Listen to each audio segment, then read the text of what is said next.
Kids trolley corner. जादुई ice cream trolley. एक बार की बात है, एक गांव में राजू और रवि नाम के दो आइसक्रीम व्यापारी अगल बगल के घरों में रहा करते थे। राजू बहुत सरल और अच्छा इंसान है।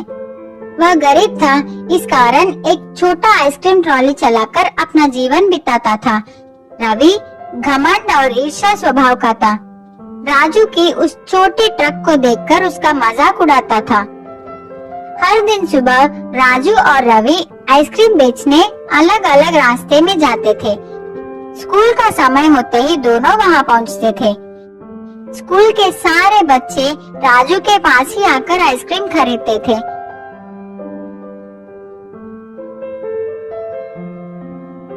रवि का आइसक्रीम ट्रॉली तो बहुत सुंदर और बड़ी थी, लेकिन कोई भी रवि के पास आकर आइसक्रीम नहीं खरीदता। उतने में एक गरीब लड़का रवि के पास आकर कुछ खाने के लिए मांगता है। रवि उससे चिढ़कर वहां से चले जाने को कहता है। बच्चा बहुत दुखी हो गया, एक बेंच पर बैठकर भूख से रोने लगा। राजू को उस बच्चे की ऐसी हालत देखकर अपनी बचपन याद आई। राजू की बचपन में ऐसे ही भी थी, वो भी एक अनाथ था। राजू बच्चे के पास गया, उसे आइसक्रीम देकर खाने को कहा। पूछा, छोटू तुम्हारा नाम क्या है? तेरे कोई नहीं है क्या? बच्चा उदास होकर कहा, मैं अनाथ हूँ, आप मेरा नाम छोटू ही समझ लीजिए। राजू बोला, बेटा मैं तुम्हारा देखभाल करूँगा, तुम्हारी हर जरूरत को मैं पूरा करूँगा, स्कूल भी भेजूंगा, क्या तुम मेरे साथ चलोगे? छोटू बहुत खुश होकर राजू के साथ चला।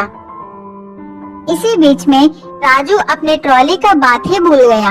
गर्मी की वजह से सारा आइसक्रीम पिघल गई। अब राजू भी कुछ नहीं कर सकता। उदास होकर छोटू को भी अपने साथ लेकर घर चला गया। आज तो छोटू आराम से सो गया, लेकिन राजू सोचता हुआ पूरी रात संकट में बिताई। अगले दिन सुबह रोज की तरह राजू आइसक्रीम बेचने अपने ट्रॉली को लेकर तैयार हो गया। छोटू से कहा, घर वापस आते समय मैं तुम्हारे लिए जरूरत चीजें लेकर आऊंगा। ऐसे कहकर राजू सोचता हुआ वहां से निकल पड़ा। राजू को रास्ते में एक मुनि नजर आए। राजू मुनि के पास जाकर प्रणाम किया। मुनि ने राजू से पूछा, क्या समस्या है? राजू बोला, मैं अपने इस छोटी गाड़ी से अब तक जीवन चला रहा हूँ, लेकिन अब तो मुझे एक बालक का भी ख्याल रखनी है। मुझे कुछ समझ में नहीं आ रहा है कि मैं उसके सारे जरूरतों को कैसे पूरी करूँ। आप ही इस समस्या का परिष्कार कीजिए। मुनि ने कहा, मैं सब समझ गया, मैं तुझे एक बड़ा जादुई आइसक्रीम ट्रॉली दे रहा हूँ, अब यही तुम्हारी समस्याओं को संभालेगी। राजू खुशी से मुनि को धन्यवाद करके उस ट्रॉली को लेकर चला गया।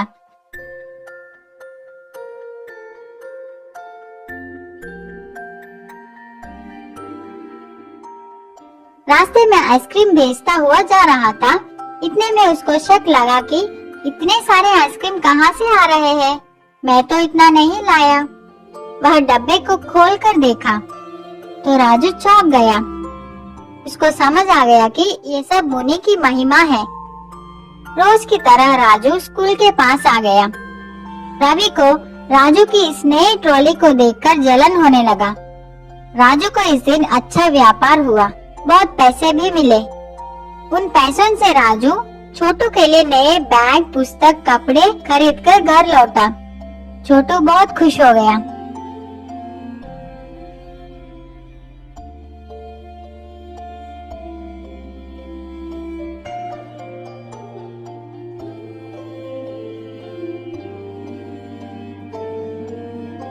अगले दिन राजू छोटू को अपने साथ लेकर स्कूल पहुंचा।